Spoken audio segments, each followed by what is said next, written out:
My grandfather really believed in people and built the company based on trusted relationships. And he was less interested in whether somebody had an academic background that fit the business needs, because I think he had to drop out of law school at the University of Georgia because it was during the Depression. He couldn't afford to finish. So he was largely self-taught with a lot of his business practices. And so he looked for people who just had grit and determination and were hard workers.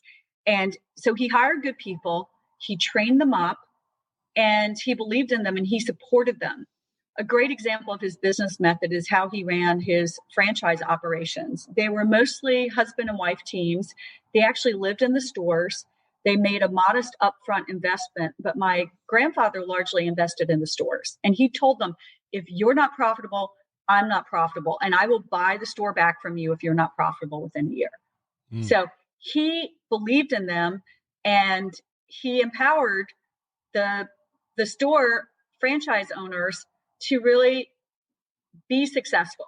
And so they had ownership shares in their stores. The other thing he did was anyone who worked at Stuckey, so he had a billboard company, he had a trucking company, he had a candy manufacturing plant at our peak.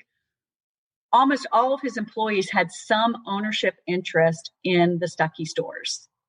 And so that not only gave them ownership, but it made them work even harder because they were part of the brand.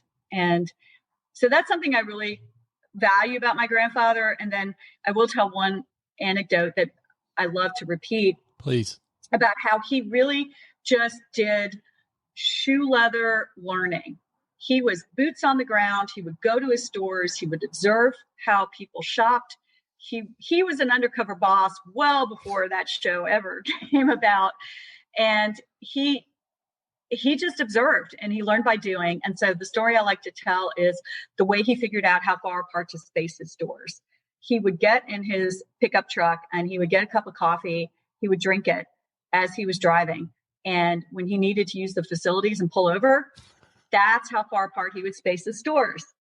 So it's that kind of just learn by doing and real practical stuff. I was actually talking to some professionals in the roadside convenience store business, and they said, well, we've got all these metrics we use and we figure out how long it takes between, gas tanks, like you need to fill up every, 300 miles based on having a full tank of gas. And I said, my grandfather's method is so much better than that. Anyone who's ever traveled with kids knows you do not pull over when the gas tank is empty. You pull over when your kids need to use the restroom.